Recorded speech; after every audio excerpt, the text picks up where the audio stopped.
conference are nothing like concerts. We would have been considered rock stars a couple hundred years ago.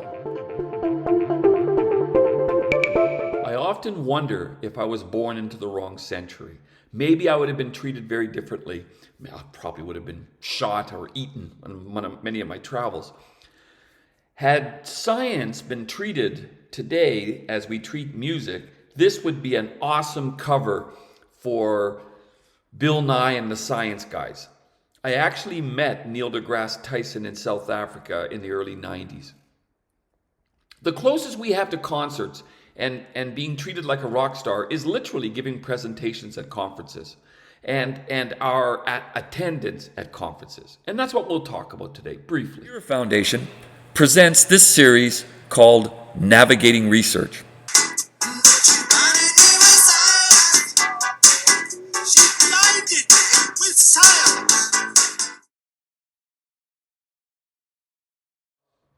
Had we been born in the 1800s or 1700s or even the 1600s with Isaac Newton, we would have presented our findings at the Royal Society in London, England, or some such place like that in the halls of the Versailles in France or wherever, in Vienna or around the world. And we would have been literally treated like rock stars. Maybe the things that went on in the background behind a concert wouldn't have occurred, but we would have these mobs coming to see us because there was no radio, there was no TV, there was no internet. This would have been an occasion for people to show up and engage in science. These guys would have been rock stars. If we were born in another century, we too could have been rock stars. In my late teens, I joined a rugby club in Edmonton who also had a security service that they provided for local concerts. And I thought this is a cheap and great way to go see concerts. Little did I know that security is outward facing.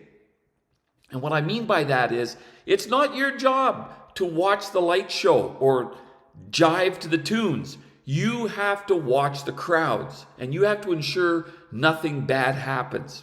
You got no time for enjoyment. And it somehow puts a bad taste in your mouth as it relates to going to concerts. In fact, after I did it, I never went again.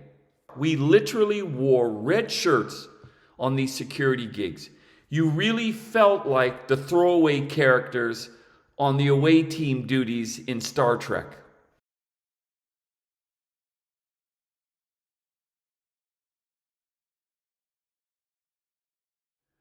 The only time I ever interacted with a member of one of these bands at a concert was at the ABBA concert.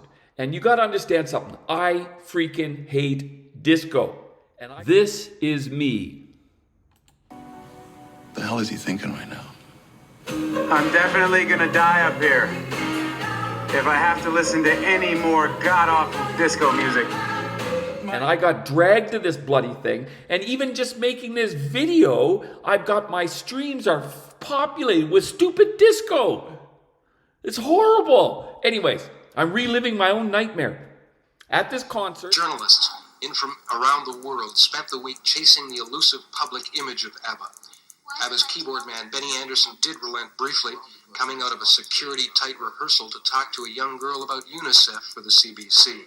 My job was to keep the fans from rushing down to the gate of the upper tier where they might accidentally fall off into the crowd below that was parallel to the band as they were coming off. And so as they were coming off, the last dude, the dude with the beard, I think he's their drummer, and they're all waving at the crowd, the usual story, right? And as he's coming off, he looks up at my section, he's waving at the screaming girls, and I am completely disgusted. I am just sitting there, Jesus, son of a... and I'm cursing and swearing under my breath, and he can see me, and he looks up and he goes, and he shrugs as if, what can I do kind of mindset, and that was the limit of any interaction I ever had with a band member, ever. My very first concert, Supertramp, who I actually kind of liked, I arrived We arrived early, we were organizing, and then I opened my mouth and said something very inappropriate to someone, and their boss told my boss, and I got sent to the bowels of the building, never saw the light show, never heard the music. It was terrible. My worst concert, even worse than that, was Molly Hatchet, heavy metal. I got burned by a cigarette. Somebody threw a whiskey bottle that just shattered near my feet, and I got in a fight with two dudes. Fortunately, my absolute favorite concert was Fleetwood Mac with Stevie Nicks. It was so mellow, it was so easygoing, and we never had to carry a single person who had just OD'd out to an ambulance.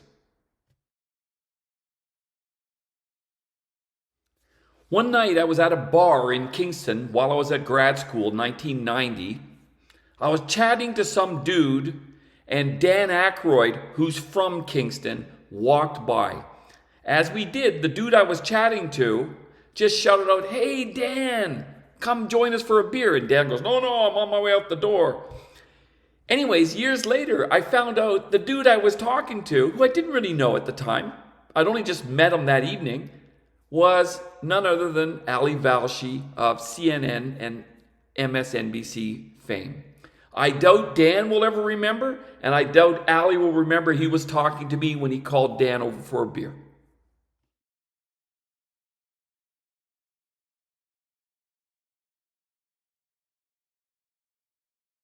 I prefer, in an insane society, a sane person seems insane. Say that with a mouthful of peanuts. The only time I ever felt like a rock star was when I was at the Department of Science and Technology, now the Department of Science and Innovation. I had organized a 6-city tour of the country of South Africa to have conferences where Jeff Hoffman was the guest speaker. And he was joined by, I think it's Rob Williams. He was the former director of the Hubble Telescope Institute. And my good friend Charles Magruder, who is the former president of the National Society of Black Physicists. We traveled around the country for 10 days. It was absolute heaven. It was mayhem. I had phone calls coming in from everybody. I had one journalist threatening to call the minister to get me fired because I couldn't get her the time she wanted to interview Jeff. In the end, it all worked out. It was absolutely amazing. And it was crazy. And this is even crazier.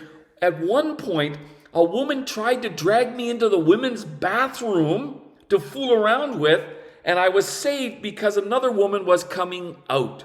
It truly was a circus. It was definitely a rock concert. Lastly, and most importantly for most of us normal astronomers, had Jeff Hoffman not been on that tour, nobody from the media would have showed up. There would have been no mobs. There would have been no crowds. It would have just been myself and 2 fellow astronomers giving talks that would have attracted other fellow astronomers. It would not have been the same.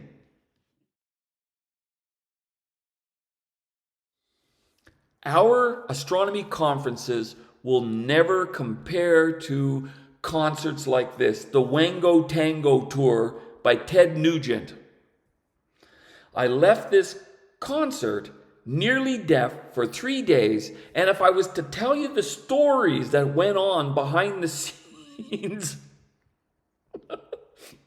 it would become X-rated. It was madness. Really, it was madness.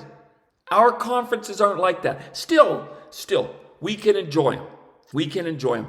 And the one thing I've taken away from my last conference, which was literally last year at Shanghai, I've only ever been to 5 international conferences. I'm not a big fan, mostly because of my security days at places like this, in confined spaces, lots of people, lots of noise. I feel uncomfortable. Step aside, I can't see! But at my last conference, I remember a young Indian researcher approached me and said, "Would you like to join us for lunch?" And I said, "Sure." And so I joined her and her colleagues, and we chatted for lunch. It was a great time, and it made me realize she was trying to maximize what she got from a conference. One of the reasons for me making this video. When you go to a conference, it's the people around you that you talk to face. that are interesting and one day could be an Ali Velshi of CNN. That is the real thing that you should be doing in a conference rather. And my last point on this whole thing is, no, I was not born in the wrong century. I just got to do a better job selling what I do and making it more interesting to the general public. Cheers. Remember the mug and the shirt. Your foundation will produce more videos like this. Please like, share, or subscribe if you enjoyed this video.